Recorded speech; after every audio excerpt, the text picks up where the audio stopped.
What is up, viewers and fantasy football degenerates? I'm Owen, and welcome back to another episode of First Round Buy. On today's episode, I'm going to be going over 5 players that I will not be drafting in my fantasy drafts. Now, just for some context, we don't hate players, we just hate ADPs. So without further ado, let's get right into the video. First player I'm going to have on my list of do not drafts for the 2026 fantasy football season is going to be RJ Harvey of the Denver Broncos. RJ Harvey right now is my running back 30 on Fantasy Pros. He is RB 27. And I just feel that you're kind of drafting RJ Harvey at his ceiling. I do believe he's going to have a lower floor this year. You have Sean Payton, who has always been a running back by committee coach. You have Dobbins coming back healthy. He got a 2-year deal. And you also have them drafting Jonah Coleman. I mean, let's look at some of these stats of when last year when RJ Harvey and Dobbins were healthy in the same games. You had Dobbins at a 56.7% of the team carries, while RJ Harvey only had 32.2% in the 10 games they played together. You had RJ Harvey at a 3.7 yards per carry, JK 5 yards per carry. JK was a 0.71 fantasy points over expected per game, while RJ was a negative 0.55 fantasy points over expected per game. RJ Harvey was RB 31 in the first 10 games. J.K. Dobbins was RB 24. RJ only had over a 40% snap share in one game of the 10 games that they were both healthy. And at 7 of the 10 games, he had a lower than 29% of the snap share. He averaged about 5 carries, 21.4 rush yards per game, and 2.9 targets for 17.5 yards. And honestly, I just don't see, RJ barring, injuries to both Dobbins and Coleman. I just don't see him having the upside to really win your leagues. I'm sure you've heard this a ton, but upside wins championships, and we're not getting any upside with RJ Harvey, in my opinion. You know, I'd rather, as far as talking around about some players that I'd rather have around, that go around him, I'd rather have Tootin, who's RB 26 goes just before, but has a ceiling to at least, finish in a mid RB2 range, maybe even high RB2 range, on a really good offense as well. I'd rather have Pollard at RB 32, who goes just behind RJ Harvey. Pollard has gotten 1,000 yards for 3 years in a row, and I think Dable is going to really help, you know, give Pollard a better outlook for 2026, and honestly could be a good pick at his current ADP. If you're looking for other players around there, I'd rather have a Jackson Dart, who is just after RJ Harvey.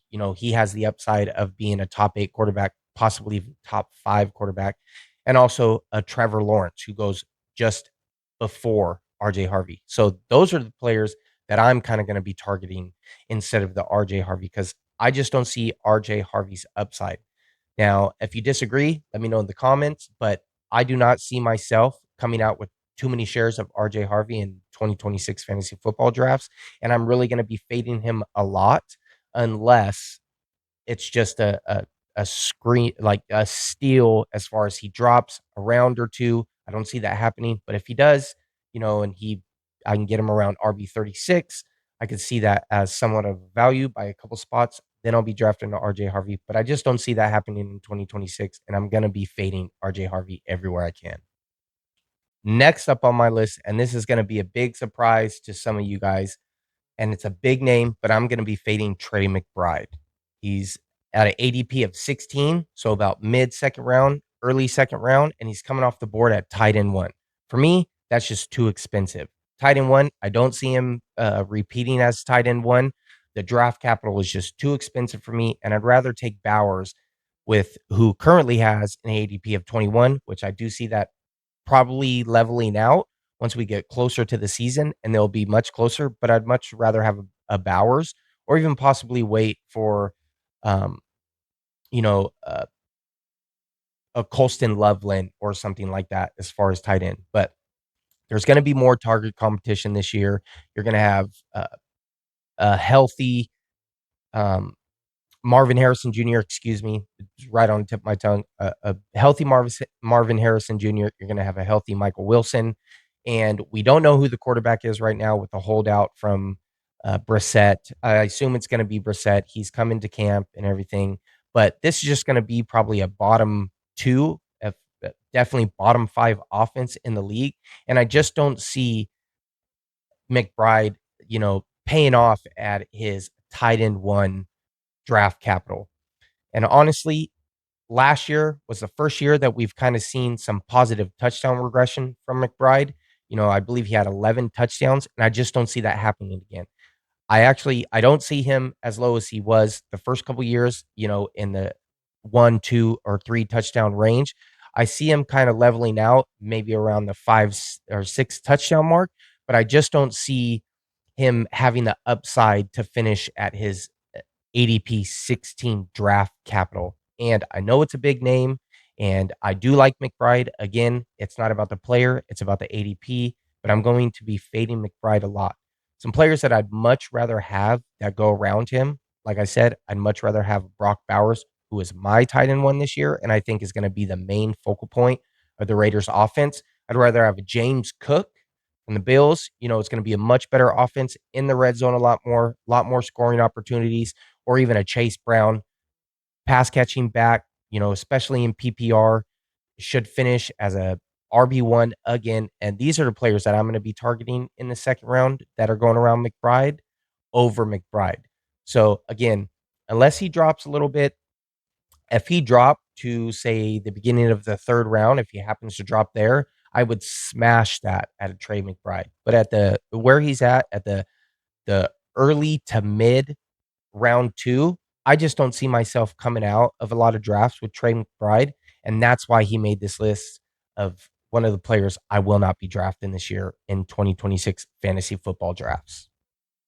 Next up, we have another big name, and I may get some hate in the comments, but it just is what it is. My next player that I will not be drafting is Patrick Mahomes. I know, super big name, great player, but honestly, when it comes to fantasy, I just think he's lacking a little bit. Right now, he's coming in at QB 13, and he is coming off an injury, and we don't know what's going to happen with the Chiefs offense. They got Ken Walker in the offseason, signed to a big deal.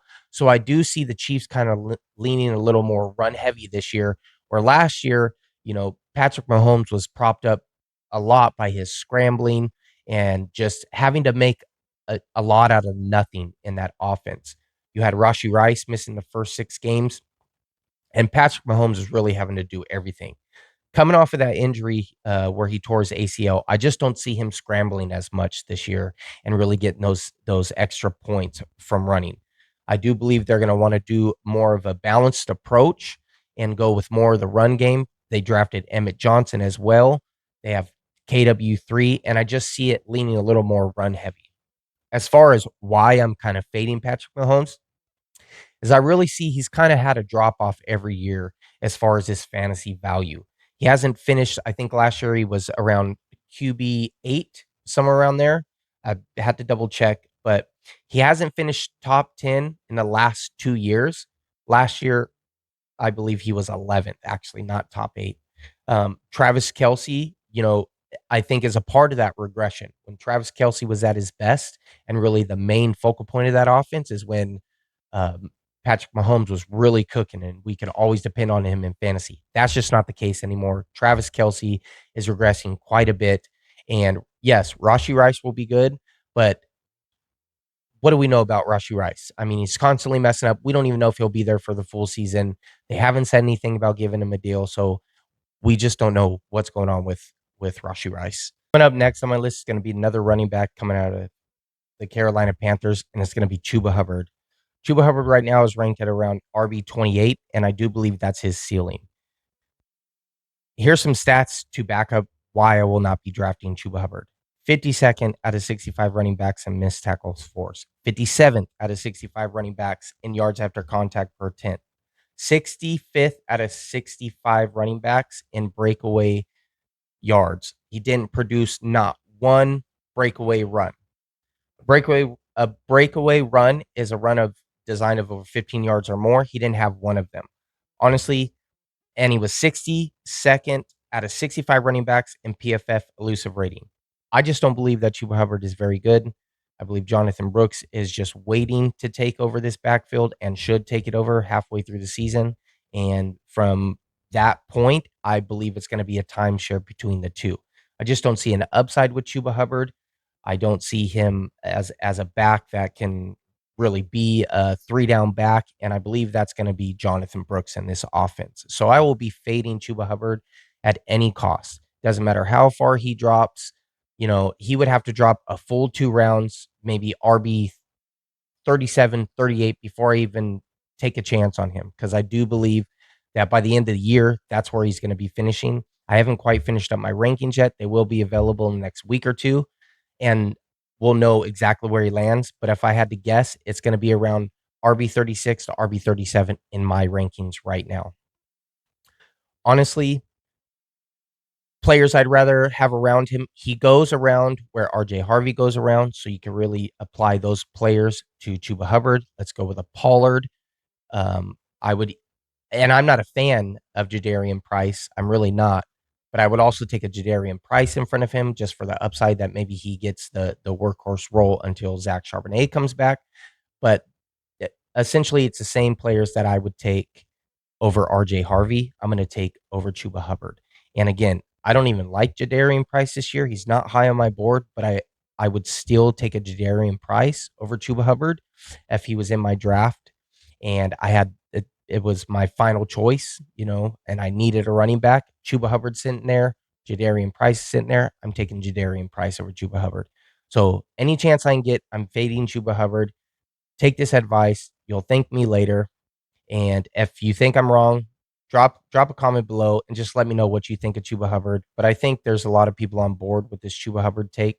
But again, he's going to be somebody that I will not be coming out of my drafts with in 2026. And finally on this list is going to be a player that has gotten some hype in the offseason, and it's going to be DJ Moore of the Buffalo Bills. DJ Moore was traded to the Buffalo Bills this year for a second-round pick, and a lot of people are excited about DJ Moore. Right now, he's coming in at wide receiver 27. And again, this is around where I have him ranked. I see him as a wide receiver 2 with not much upside. Here's some stats that'll make you think a little bit. I don't even think he's the best wide receiver on this team right now. I mean, he was a good wide receiver. He's not elite. Khalil Shakir beats him in almost every metric that we care about for wide receivers. DJ Moore is 50th out of 80 wide receivers, and this is a minimum of 50 targets. He's 50th out of 80 wide receivers in receiving grade. Because Khalil Shakir, 33rd. DJ Moore, 64th out of 80 wide receivers in yards per route run. Khalil Shakir, 28th in yards per route run. Yards after catch per reception, DJ Moore, 28th with 4.5 yards. Khalil Shakir, 3rd in the league with 7.3 yards. Missed tackles 4th for DJ Moore, ranked 47th. Khalil Shakir, 2nd in missed tackles forced. Khalil Shakir had 15 targets inside the 20 last year for the Buffalo Bills. That's a 22% target share inside the 20. DJ Moore with the Bears had a 15% target share at 11 targets. And here's where, just overall pass volume is kind of going to affect DJ Moore. The Bears had 317 wide receiver targets in 2025. That ranked 11th in the league. The Bills, 275 wide receiver targets. That ranked 22nd in the league. So overall, less passing volume, and there's still going to be competition in Buffalo. A lot of people think that there's not as much competition. DJ Moore is coming in as a cleared wide receiver 1. I just don't see that the case. You still have Dalton Kincaid, who I'm definitely not high on Dalton Kincaid this year. He had a historic yards per route run, Dalton Kincaid did, and I see that regressing this year. But you still have Dalton Kincaid. You still have a healthy Khalil Shakir, who I believe is good in that intermediate part of the field. He's good at yards after catch, like we shown, and missed tackles forced. And I just think you're looking at more of like a 1A, 1B with DJ Moore and Khalil Shakir. And who knows what happens with Keon Coleman. He was bashed last year. Maybe the guy can take a step forward. I don't see it happening, but if it does, it's just more target competition for DJ Moore. And I really just don't see a ceiling for DJ Moore from where he's already ranked at a wide receiver 27. So again, he's been a favorite this offseason. You get a wide receiver with Josh Allen, and we all get excited, but it's completely different from when Diggs went there.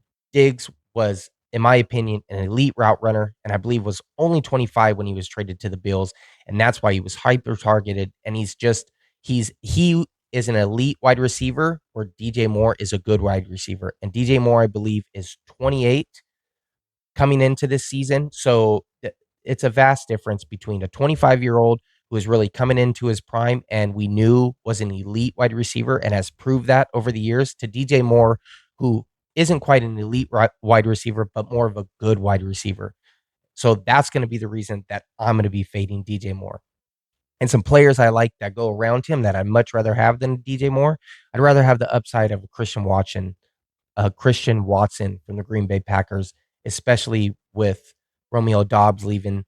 Christian Watson should be. I can't talk right now. I can't even say that name. What is the problem with me? Watson. There we go. He should be the X receiver, always on the field. Tucker Kraft is coming back healthy, and I just see that offense is going to be rolling this year. And I'd much rather take the upside of a Christian Watson. I'd rather have a Carnell Tate, who was drafted as the 4th draft pick off the board.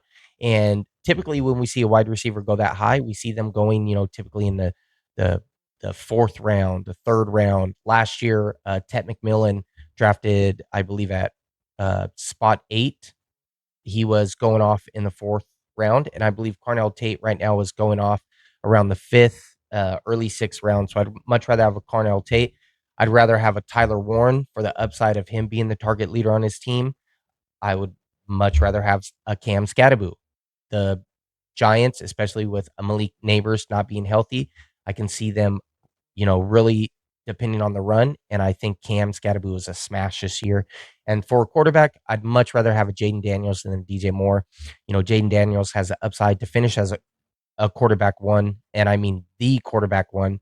And that's what's really going to win you your championships in fantasy football. If you can find the quarterback, later in the drafts, as far as even mid round, 6th round, and he finishes at the quarterback one, that's going to be upside that I'd much rather have on my team than a DJ Moore, who I just don't see finishing as a wide receiver one. And I would be hard pressed to have somebody convince me that he can even finish as a mid to high end wide receiver two. All right, guys, that's going to be it for this video. Thank you for stopping in and seeing the 5 players that I will not be drafting this season. Again, do all that YouTube stuff. You guys know what to do. Hit that like button, hit that subscribe button. It only takes a second, and it really helps this channel grow. It's a brand new channel, and I'm doing my best to bring you guys good content. Still learning some things as far as editing and things like that. But as far as the content and the takes, I promise you, they're going to be great takes this year, and they should get you that first round bye. And that's the whole process of this channel, is getting you that first round bye. That's why I chose that name. And together, I think we can do that and get you guys winning some championships. So please comment below on any of the players that you agree with as far as me fading. And even comment below if you want to roast me in the comments about the players that, it's just a stupid take. Doesn't matter. All of it helps the channel grow. And I appreciate you guys for stopping in. I'll see you on the next one.